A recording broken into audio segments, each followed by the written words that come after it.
This is Plant-Based Briefing. Are environmental toxins lower in wild-caught or farmed fish? By Dr. Michael Greger at nutritionfacts.org. And I'm Marian Erickson, host of this curated content plant-based podcast where I narrate a variety of articles on plant-based and vegan living with permission in about 10 minutes or less every weekday. And I'm pleased to have permission from nutritionfacts.org to share their amazing content. They're a non-commercial, science-based public service provided by Dr. Michael Greger, providing free updates on the latest in nutrition research. There's a lot of confusing and conflicting nutritional advice out there, usually presented by people with a financial interest. So Nutrition Facts summarizes the latest in peer-reviewed nutrition and health research with no conflicts of interest.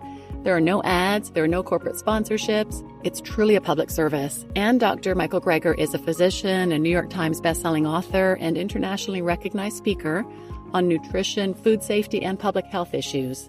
And 100% of all proceeds he's ever received from his books, DVDs, and speaking engagements have always and will always be donated to charity. He takes a salary, but he's not doing this to sell you his latest book or to sell you supplements or things like that. He is just sharing the truth, the science. So now let's get to today's plant-based briefing. Are environmental toxins lower in wild-caught or farmed fish? By Michael Greger, MD, at nutritionfacts.org. Although the levels of industrial pollutants like dioxins and PCBs continue to decline in the food supply, there's one dietary source that still remains a major threat: fish.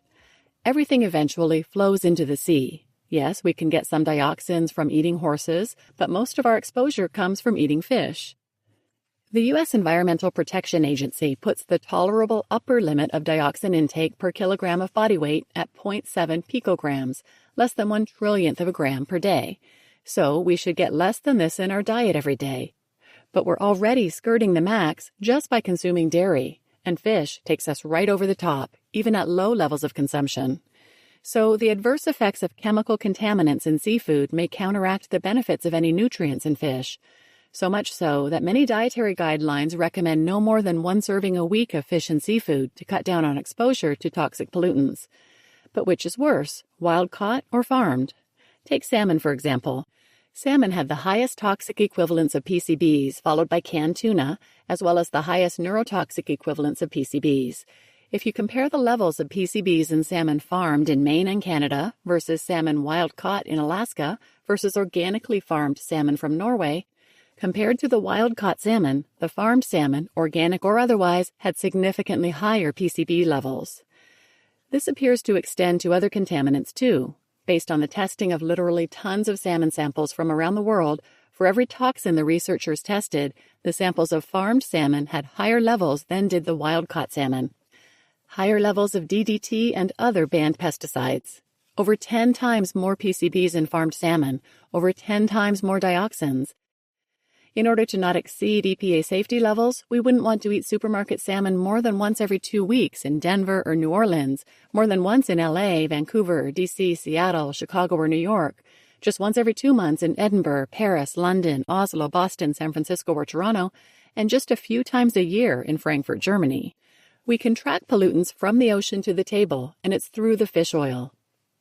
The fish oil used in the feed for farmed fish transfers pollutants to the fish themselves, and then the fish carries the pollutants to human consumers. So yes, salmon have the healthy omega-3 fatty acids, but they also contain high levels of toxic chemicals, and not just the PCBs, dioxins, and pesticides. Farmed salmon test positive for antibiotic residues, higher levels of forever chemicals, flame retardants, and also test positive for endocrine disrupting compounds, hormone disruptors like BPA. Something you don't see in samples of sea vegetables like seaweed, presumably because of their low fat content. Farmed salmon may also have higher levels of mercury than wild-caught, though the opposite may be the case for farmed tuna. Arsenic also goes both ways, with more arsenic in wild sea bream compared to farmed, but less in wild sea bass. However, all the arsenic levels were bad, exceeding cancer benchmark values, indicating a moderate risk of cancer due to fish consumption. Some analyses have found dioxin and PCB levels similar across the board, but in general, you can think of aquaculture fish as farmed and dangerous compared to wild-caught in terms of higher levels of most pollutants. So that's why researchers emphasize the importance of labeling as a means to help consumers avoid unnecessary exposure to highly contaminated fish. Unfortunately, mislabeling is rampant. So the farmed versus wild-caught question may be largely academic, given the extent of seafood fraud and mislabeling. An investigation by the New York Attorney General found that consumers who bought what was advertised as wild salmon actually often received farmed-raised salmon instead.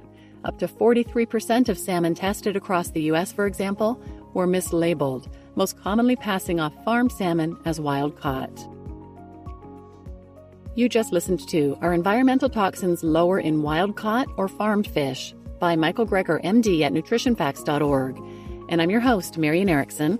I highly recommend the documentary Seaspiracy if you want to find out more about the fraud with labeling and many other things related to fishing.